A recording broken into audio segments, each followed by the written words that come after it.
नमस्ते नमस्कार मित्रांनो, पुन्हा एकदा सर्वांचं स्वागत करतो. आपला आवडता युट्यूब चॅनल पोलीस भरती गुरु हरदेश सर. आपल्या आवडता युट्यूब चॅनलमध्ये मी आपला मित्र हरदेश सर सर्वांच्या ठिकाणी मनापासून स्वागत करतो. विद्यार्थी मित्रांनो, काल पण आपण एक व्हिडिओ पाहिला होता अभ्यासक्रमासंदर्भातला, जिल्हा न्यायालय शिपाई भरती संदर्भातला, आणि आज पण एक जिल्हा न्यायालय शिपाई भरती संदर्भातला अतिशय महत्त्वाचा एक व्हिडिओ. लिपिक आणि शिपाई यासाठी महत्त्वाचे प्रश्न कोणते येतील भाग 2 आज आपण पाहतोय. भाग 3 मध्ये मी प्रॉपरली प्रश्न पाहणार आहेत. आपण आज फक्त टॉपिक सांगणार आहे मी, किंवा महत्त्वाच्या गोष्टी कोणत्या असणार लिपिक आणि शिपाईसाठी हे पण सांगणार आहे. लिपिक हे 40 मार्क आपल्याला असणार आहे, म्हणजे 40 क्वेश्चन येतील, आणि शिपाईला 30 क्वेश्चन येतील मित्रांनो. मात्र लिपिक आणि शिपाईच्या क्वेश्चन मध्ये जास्त तफावत नसणार आहे. फक्त शिपाईला सायन्सचे क्वेश्चन ऍड नसणार आहे आणि लिपिकला आपल्याला सायन्सचे क्वेश्चन ऍड असणार आहे. प्रश्न कोणत्या प्रकारचे असणार आहेत त्यासाठी हा व्हिडिओ सर्वांनी शेवटपर्यंत पाहायचा आहे. ज्या विद्यार्थ्यांनी शिपाईचे फॉर्म भरत, तुम्ही माझ्या सर तुम्ही प्रश्न सांगता नुसतं बोलता. मित्रांनो, मी आता सध्या तुम्हाला हे मार्गदर्शन का करतोय, कारण का तुम्हाला एक डायरेक्शन, कालचे व्हिडिओ तुम्ही पाहिला असेल भाग 1 मध्ये, नसेल पाहिलं तर भाग 1 पाहून घ्या. भाग 1 मध्ये सांगितलं मी नागरिक शास्त्र या विषयावर कोणकोणते प्रश्न येतील. आज आपण इतिहास असेल, भूगोल असेल या विषयावरती चर्चा करणार थोडीशी आलं लक्षामध्ये, आणि त्या संदर्भात कोणते प्रश्न किंवा चालू घडामोडी संदर्भात कोणते क्वेश्चन येतील या संदर्भात आपण आज या ठिकाणी चर्चा करणार आहे. आलं लक्षामध्ये. जास्त उशीर न करता मी तुमचा जास्त वेळ नाही घेत, आपण सुरू करतो आपल्या आजच्या महत्त्वाचं लेक्चर. तत्पूर्वी जे नवीन विद्यार्थी चॅनलला सबस्क्राईब करा, शेजारील बेल आयकॉन पण प्रेस करा, जेणेकरून नवनवीन माहिती नवनवीन अपडेट तुम्हाला रोजच्या रोज सर्व तुमच्या घरपोच घरी बसल्या बसल्या मस्त थंडीमध्ये तुम्हाला भेटून जाईल. ओके, ठीक आहे. चला जास्त उशीर न करता करतोय मी आपल्या आजच्या महत्त्वाच्या लेक्चरला या ठिकाणी सुरुवात करतोय. या ठिकाणी तुम्हाला दिसतच असेल मित्रांनो, या ठिकाणी तुम्हाला दिसत असेल की कशा पद्धतीने किंवा कशा प्रकारे या ठिकाणी आपल्याला जाहिरात आहे किंवा जाहिरातीतील महत्त्वाच्या गोष्टी आहेत, हे सगळं या ठिकाणी तुम्हाला दाखवतो. आता एकच मिनिट फक्त लक्ष द्या बाळांनो. इकडं हा जो अभ्यासक्रम या ठिकाणी दिलाय त्यांनी आपल्याला, हा जो अभ्यासक्रम आहे हा 40, त्यातला नागरिक शास्त्र हा विषय आपण काल बघितलाय. आज आपल्याला इतिहास, भूगोल, क्रीडा, साहित्य, व्याकरण आणि चालू घडामोडी या संदर्भात चर्चा करायची. आलं लक्षामध्ये. कोणकोणते विषय आहेत आपले आजचे? भूगोल, एक मिनिट हा, आजचे विषय कोणते आहेत आपले पहा. इतिहास, मी इतिहासाबद्दल थोडक्यातच सांगतो. त्याच्यानंतर भूगोलाबद्दल पण सांगतो, भूगोलावर काही. त्याच्यानंतर क्रीडा आणि चालू घडामोडी लक्षात ठेवा. बाकी मी काल पॉलिटिक्स, पंचायत राज आणि याच्यावरती काल बोलल्या चालू घडामोडी. मित्रांनो, इतिहास या विषयाबद्दल आपल्याला प्रश्न असताना मित्रांनो 1857 ते 1947 चा जो इतिहास आहे मित्रांनो, या संदर्भात क्वेश्चन असतील. जास्त काही वेटेज नसणार आहे. आणि हा भूगोल आहे मित्रांनो, या भूगोलावरती आपल्याला जास्त वेटेज असणार आहे. महाराष्ट्राचा भूगोल लक्षात ठेवा, महाराष्ट्राचा भूगोल याच्यावरती जास्त वेटेज असणार आहे. मग या महाराष्ट्राच्या भूगोलामध्ये मित्रांनो आपले जिल्हे, तालुके, सीमा, किती सीमा लागल्या, काय महत्वाचे पर्यटन स्थळ, पर्यटक केंद्र, त्याच्यानंतर महत्वाच्या नद्या, नद्यांचा उगम वगैरे याच्या प्रमाणात काही.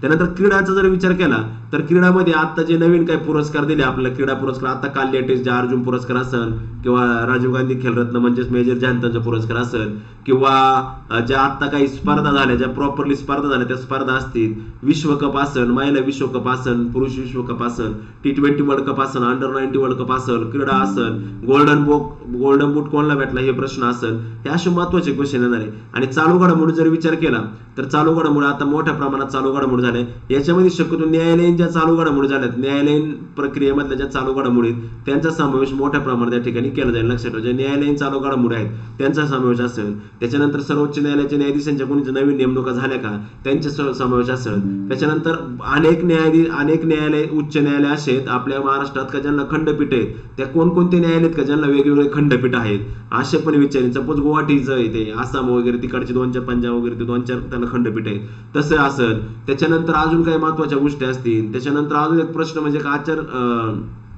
लोकसभेच्या निवडणूक होत्या, विधानसभेची निवडणूक होत आहे, किती लोकसभेची निवडणूक आहे, काय वगैरे. म्हणजे हे चालू घडामोडीचा जो टॉपिक आहे मला, हा चालू घडामोडीचा टॉपिक जर विचार केला ना तर याच्यामध्ये बरेच प्रश्न येणार आहे. त्याच्यानंतर आता नवनवीन गोष्टींच्या नेमणुका झाल्या, नवनवीन गोष्टींच्या निवडणुका झाल्या. आता तुम्हाला दाखवतो, एक मिनिट. आता जे काही नवीन निवडणुका झाल्या त्या संदर्भात पण प्रश्न येऊ शकतो. एकच मिनिट. हा, आता लेटेस्ट क्वेश्चनच्या बाबतीत जर विचार केला तर जे आपलं कालच तुम्हाला IPL लिलावातले मागरे खेळाडू वगैरे ते झाले. त्याच्यानंतर रिच हा शब्द या वर्षीचा ऑक्सफर्ड मधला इयर ऑफ द इयर येतो, रिच शब्द प्रश्न येऊ शकतो. गोवा मुक्ती दिने, पेटा जो आहे पर्सन ऑफ द इयर पुरस्कार हा 2023 चा पुरस्कार आहे. त्याच्यानंतर आंतरराष्ट्रीय स्थलांतरित दिन आहे, विजय दिवस आहे, इंदिरा गांधी शांतता पुरस्कार आहे. त्याच्यानंतर हा सगळ्यात महत्वाचं म्हणजे चालू घडामोडी जे काय आता राजस्थान असन, छत्तीसगड असन, तेलंगणा असन, गोवा आपलं काय म्हणतात ते तिकडं कोणतं ते आपलं ते कोणतं एक मिझोराम असेल, यांच्यामध्ये ज्या निवडणुका झाल्या, त्यांचे मुख्यमंत्री असतील, त्यांचे नवीन म्हणजे लक्षात ठेवा, कोर्टाची एक अपडेट तुम्हाला देतो. गंमत काय असते, कोर्ट लई जुनं काहीच विचारित नाही, सगळं नवीन विचारितं. पण ह्या वेळेस माझे अंदाज मी पूर्णपणे पाठीमागच्याच ऑफलाईनच्या बेसवरती तुम्हाला माहिती देऊन आले, पण ह्यावेळेस माझे पण अंदाज एवढे बसतील का नाही बसेल. कारण का यावेळेस TCS कडे पेपर आहे म्हणतात, आणि मग TCS नी फॉर्म भरून जर घेतले असतील तर मग पेपर पण जर ऑनलाईन पद्धतीने TCS जर घेणार असेल, कारण पेपर TCS जिल्हा नाही घ्यायचं, कारण त्यांनी नाशिक अशा आपल्याला त्याला 3 पर्याय दिलेत ना केंद्र निवड, त्याच्यामुळे TCS पेपर घेईन. आणि TCS जर पेपर घेणार असेल तर मग बाकी मला वाटतंय की पेपरमध्ये गडबड म्हणजे कोणतेही क्वेश्चन येऊ शकतात. आणि लक्षात ठेवा, तुम्हाला 40 क्वेश्चन, तुम्हाला वाटेल मी शेजाऱ्याला विचारेन, पाजाऱ्याला विचारेन, 1 तास वेळ येईल अमकं दमकं. बाळांनो लक्षात ठेवा, कोणाला विचारून तिथं कोणालाच काय येत नाही, कोणी काय दाखवित नाही. आणि लक्षामध्ये नेमकं आपलं एवढं का आपल्या शेजारी कधी हुशार येतच नाही, अलग लक्षामध्ये. त्याच्यामुळं हे महाराष्ट्राच्या भूगोल संदर्भातले काही सपोज झोन असतील रेल्वे, म्हणजे ते इंडियाचा रेल्वे झोन असतील महत्वाचे, त्याच्यावर प्रश्न पडू शकतो. पर्यटन स्थळ असतील, जिल्हे असतील, जिल्ह्यातले महत्वाचे घटना आहे, ज्या घटक आहेत महत्वाचे, त्याच्यावरती पण आपल्याला क्वेश्चन असतो. इतिहासाचा जर विचार केला तर इतिहासाचे खरे क्वेश्चन आपल्याला 1947च्या 13 गटामध्येच असतात, कारण का ज्या काही संविधानिक गोष्टी बनल्या मोठ्या प्रमाणामध्ये आणि लक्षामध्ये. आणि भारताचं संविधान याच्यावरती क्वेश्चन पॉलिटिक्सचा विषय तो, पण भारताचं संविधान असेल, आणीबाणी असतील, या गोष्टींवरती नक्की प्रश्न येईल. लक्षात, संविधानासंदर्भात नक्की 100% भारताचं संविधानासंदर्भात बरेच क्वेश्चन या ठिकाणी असणार. इतिहासाचे मग आपल्या राष्ट्रीय काँग्रेसचं एखादं अधिवेशन येऊ शकतं, काही महत्वाच्या न्यायालयीन गोष्टी ज्या घडल्या ते येऊ शकतं, सहकार कायदा येऊ शकतो, विद्यापीठ आयोग येऊ शकतो, विद्यापीठ कायदा येऊ शकतो, ज्या लेवलला बघा हत्याकांड 1919, किंवा सगळ्यात महत्वाचं म्हणजे इतिहासाचा जर विचार केला तर राष्ट्रीय काँग्रेसचे जे अधिवेशन आहेत त्याच्यावरती जास्त प्रश्न येण्याची दाट शक्यता आपल्याला इतिहासामध्ये संदर्भात आपल्या ठिकाणी भेटते. लक्षात ठेवा, राष्ट्रीय काँग्रेसचे अधिवेशन असतील, त्याच्यानंतर महत्वाच्या घटना असतील, काही का ज्या प्रॉपरली घटना आहे का, कोणकोणते काही महत्वाचे अधिवेशन आहे ज्याच्यात काही महत्वाच्या घटना घडल्यात ते पण असेल. त्याचबरोबर अजून महत्वाचं म्हणलं तर भूगोलाच्या बाबतीत सांगायचं झालं तर मला वाटतं भूगोलाच्या बाबतीत या ठिकाणी बरेच गोष्टी आहे, भूगोलाच्या बाबतीत नाही असं नाही. जिल्हा आहे, त्याच्यानंतर महत्वाचे बाकीच्या पण इतर गोष्टी का ज्या गोष्टींमध्ये पाहूया आपण काय होते, कसं होते, कशा पद्धतीने काय. आता हे मी जे तुम्हाला सांगितले पुरस्कार स्पर्धा वगैरे, चालू घडामोडी वगैरे, हे मी तुम्हाला फक्त आता सिलेबस थोडीशी हिंट दिली का बा ह्यानुसार तुम्हाला अभ्यास करायचा आहे. मात्र याच्यानंतर मी आता हे आजचा आणि कालचे 2 व्हिडिओ तुम्हाला अभ्यासक्रमासंदर्भातले होते.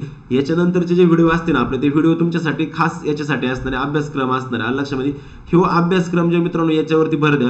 आणि मी तुम्हाला एक सांगतो नक्की, जरी 40 मार्क लिपिकला असतील, 30 मार्क शिपायला असतील, इथं तुम्हाला 15 मार्क पडायचे, इथं 12 मार्क जरी पडायचे असतील, लक्षामध्ये 13-39 नाही का 15-12, तरी पण लक्षात ठेवा ह्या मार्कांवर जाऊ नका बाळांनो. इथं तुम्ही कमीत कमी इथं 40 म्हणजे 20 ते 25 मार्क इथं, आणि इथं 15 ते 18 मार्क इथं घेणं तुम्हाला गरजेचं आहे. त्याच वेळेस तुम्ही खऱ्या अर्थाने पात्र व्हाल. लक्षात ठेवा, ऍक्च्युअली ते मेरिट लावणार नाहीत, पण जर त्या गोष्टीचं त्यांनी जर मेरिट लावलं तर मग गडबड होऊ शकते. त्याच्यामुळे मला काय म्हणायचं की बाबा प्रॉपरली रित्या तुम्ही काम करा. आला लक्षामध्ये, प्रॉपरली अभ्यास करा. अभ्यासाचे मुद्दे मी तुम्हाला दिलेले आता 2 लेक्चर मधून प्रॉपर. अजून पण काही जे काही मुद्दे असतील ते सुद्धा मुद्दे मी तुम्हाला या ठिकाणी देऊन टाकेन, काहीच अडचण नाही. आला लक्षात, फक्त तुमचा अभ्यास करायची तयारी आहे, तुम्ही अभ्यास हा काय करा एकदम प्रॉपर आणि परफेक्ट अभ्यास त्या ठिकाणी करा. आला लक्षामध्ये. त्याच्यानंतर हे चालू घडामोडी जे आहेत ना न्यायालयाच्या दृष्टीने चालू घडामोडी, त्या चालू घडामोडी मी मोठ्या प्रमाणात घेणार आहे. लक्षात ठेवा. त्याच्यानंतर काही प्रश्नसंच म्हणजे प्रश्न सरावासाठी प्रश्नसंच सराव हे पण मी युट्यूबला तुम्हाला मी टाकणार. आता थोडंसं 2-4 दिवस मी जरा आहे ना बिझी असेल, त्याच्यामुळे टाकत नाही 2-3 दिवस, नाही तर मी तुम्हाला देतो. आणि लक्षात ठेवा आपली परीक्षा कधी होईल हे बरेच जण म्हणतात. आता TCS का पेपर आहे बरोबर, TCS ला आता 4 तारखेपर्यंत WRD चे पेपर चालणार आहे कंटिन्यू. त्याच्यानंतर 5 ते 17 एक्साईजचे पेपर चालणार आहेत, आणि मग 17 नंतर TCS मोकळे. लक्षात ठेवा, म्हणजे आपला पेपर हा 17 नंतर जाईल. 17 नंतर आपले पेपर परत 5 ते 6 दिवस चालतील, आणि त्याच्यानंतर मग निकाल वगैरे TCS कडे असल्यामुळे उशीर होते बरं का. लक्षात ठेवा, TCS कडे जर पहिल्यासारखं ऑफलाईन जिल्हा न्यायालय जिल्ह्याकडे जर असतं तर 5-5 दिवसामध्ये सगळ्या गोष्टी उरकत होत्या. 5-5 दिवसामध्ये, 20 दिवसात तर तुमची आखी भरती प्रक्रिया संपत होती. अलग लक्षामध्ये. त्याच्यामुळे जोरदार तयारी करा. नो प्रॉपर लक्ष द्या, व्यवस्थित द्या, टाइमपास करू नका, कारण का ही फार महत्वाची संधी, काही संधी परत येणार नाही. आता राहिला प्रश्न शॉर्ट लिस्टचा. आता मी सगळं सांगतो तुम्हाला, परत नाही सांगणार, कारण परत मी अभ्यासाचे व्हिडिओ असणार आहे. शॉर्ट लिस्ट मध्ये जवळजवळ 90% विद्यार्थ्यांचे नाव येण्याचे मोठे संधीच आहे. लक्षात, चान्सेस आहे. लक्षात ठेवा 90% मुलांचे. बाकीच्यांचे काही कारणास्तव नाही येऊ शकत, किंवा येतील बी, किंवा सर्वांची येतील, अडचण नाही. मात्र 90 पेक्षा जास्त टक्के पर्सेंटेज त्या ठिकाणी येण्याचे चान्सेस आहे. आलं लक्षामध्ये. त्याच्यामुळे ठीक आहे, कालचा एक महत्त्वाचा व्हिडिओ होता तो पण पाहू घ्या, त्याच्यात काही महत्त्वाचे मुद्दे तिथे सांगितले, आणि आजचा पण हा महत्त्वपूर्ण असा व्हिडिओ, त्याच्यात पण काही मुद्दे सांगितले लक्षामध्ये. आणि आता याच्यानंतर महत्त्वाचे प्रश्न, महत्त्वाचे काय अपडेट, महत्त्वाचे प्रश्न असणार, त्यासाठी मित्रांनो लवकर सर्वांना जायचंय, चॅनलला सर्वांनी सबस्क्राईब करून घ्या लगेच, कारण की अतिशय महत्त्वाची माहिती आपल्याला मोफत मिळत असते लक्षामध्ये. चालते मित्रांनो, थँक्यू. आणि पोलीस भरती करणाऱ्या विद्यार्थ्यांसाठी पण महत्त्वाची अपडेट आहे, ती मी उद्या 2-3 दिवसात तुम्हाला देईन लक्षामध्ये. थँक्यू. ओके, चालते. आणि जे नवीन विद्यार्थी आहेत लक्षामध्ये, माझे नवीन मी आधी दिलेलेच आहे, पण जे नवीन आहेत त्यांनी या नंबरवरती व्हॉट्सअपला SMS करा, जेणेकरून रोजची माहिती, रोजची अपडेट काय होईल, तुम्हाला एक अपडेटमध्ये राहत जाल तुम्ही लक्षामध्ये, पूर्णपणे प्रॉपरली तुम्ही काय करणार त्यामध्ये अपडेटमध्ये राहत जाईल लक्षामध्ये. आणि हो, नवीन पोलीस भरती जर तयारी करत असाल, आपण नव्याने पोलीस भरती जर तयारी करत असाल, तर आपल्यासाठी खास म्हणजेच विद्यार्थी मित्रांनो, की जी बॅच आहे मिशन खाकी बॅच 1, ही जी मिशन खाकी बॅच आहे मित्रांनो, ही बॅच जी आहे मित्रांनो, मिशन खाकी बॅच 150, तुमचं पोलीस होण्याचं स्वप्न साकार करू शकता तुम्ही गुरुकुल सोबत विद्यार्थी मित्रांनो. 50% ऑफ आहे, 499, म्हणजे सर्व विषयाची तयारी एकाच फी मध्ये केली जाते मित्रांनो. एकदम मस्त आणि जबरदस्त असे बॅच असणारे भोंद्रे सर आणि त्यांची संपूर्ण टीम मित्रांनो या ठिकाणी तुम्हाला मार्गदर्शन करणार आहे. Online batch plus live record batch असणार आहे, कालावधी 1 वर्षाचा आहे, अनलिमिटेड व्हिडिओ ऍक्सेस आहे, कितीही पण वेळा लेक्चर पाहू शकता, कितीही वेळा लेक्चर पाहू शकणारी महाराष्ट्रात एकमेव बॅच म्हणजेच VB सर गुरुकुल अकॅडमीची बॅच मित्रांनो. सर्व विषय एकाच फी मध्ये, आणि हे जे तुम्हाला चेहरे दिसतात हे सगळे महाराष्ट्रातील टॉप एज्युकेटर, एकदम मस्त आणि जबरदस्त लक्षामध्ये. कालावधी 1 वर्षाचा आहे, व्हिडिओ ऍक्सेस तुम्ही किती वेळा पाहू शकता, वर्षभराचा कालावधी असल्यामुळं तुम्हाला किती वेळा पाहू शकता, एक बॅच तुम्ही पूर्णपणे किती वेळा पाहू शकता. ओके, ठीक आहे, लवकर जा, डिस्क्रिप्शन बॉक्समध्ये लिंक दिलेली, त्या ठिकाणी जाऊन तुम्ही प्रवेश घेऊन टाकू शकता 50% तुमच्यासाठी खास लक्षामध्ये. त्यानंतर मित्रांनो, आपण एक्साईजची टेस्ट सिरीज पण चालू केलेली आहे. 28 तारखेला मी परत काही विद्यार्थ्यांना ऍडमिशन देणार आहे तुम्हाला, का जे विद्यार्थी नव्याने जोड झाले त्यांना. मात्र एक बुक पण मार्केटमध्ये आले, सिद्धेश्वर हाडबे सरांचे जे स्मार्ट बुक सिरीज आहे त्यातले एक नवीन स्मार्ट बुक आता मार्केटमध्ये आले. हे केवळ साधं बुक नाही तर स्मार्ट बुक आहे, TCS IBPS पॅटर्ननुसार, ऑनलाईन पॅटर्ननुसार घेण्यात येणाऱ्या सर्व परीक्षेसाठी अत्यंत उपयुक्त असणारं राज्य उत्पादन शुल्क विभाग, दारूबंदी पोलीस संपूर्ण मार्गदर्शक, महाराष्ट्र दारूबंदी अधिनियम 1949 संपूर्ण माहिती समावेश असणारं एकमेव पुस्तक आहे महाराष्ट्रातलं. The smart book, the next generation smart book, one stop solution, all in one, म्हणजेच सामान्य अंक गणित बुद्धिमत्ता मराठी इंग्रजी सगळं या पुस्तकामध्ये मित्रांनो. टॉपिकची विस्तृत महत्त्वाची माहिती असणार, plus video lecture, plus online test, plus सरावासाठी प्रश्न, प्लस टॉपिक PYQ प्रश्न. हे कुठे भेटणार मित्रांनो तुम्हाला, plus 100 plus topic wise video, 200 topic wise test आणि 100 प्लस सराव टेस्ट आहे. 800 प्लस स्मार्ट QR कोड, म्हणजे पोलीस प्रशासन तुम्ही वाचलं ना पानावरती, वरती लगेच कोड स्कॅन करायचा, लगेच त्याचं लेक्चर तुम्हाला भेटणार.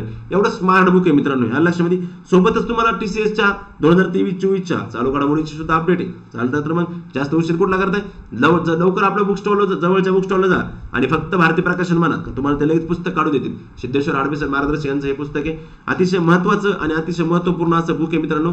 तुम्ही पण हे बुक खरेदी करू शकता, कारण की आपल्यासाठी खूप महत्त्वाचं आहे. त्यानंतर जिल्हा न्यायालय शिपाई भरती संदर्भातला हा भाग 2 होता. भाग 1 काल पाहिला, भाग 2 आज पाहिलेला आहे. आता भाग 3 आपण उद्याच्या लेक्चरला परत पाहू.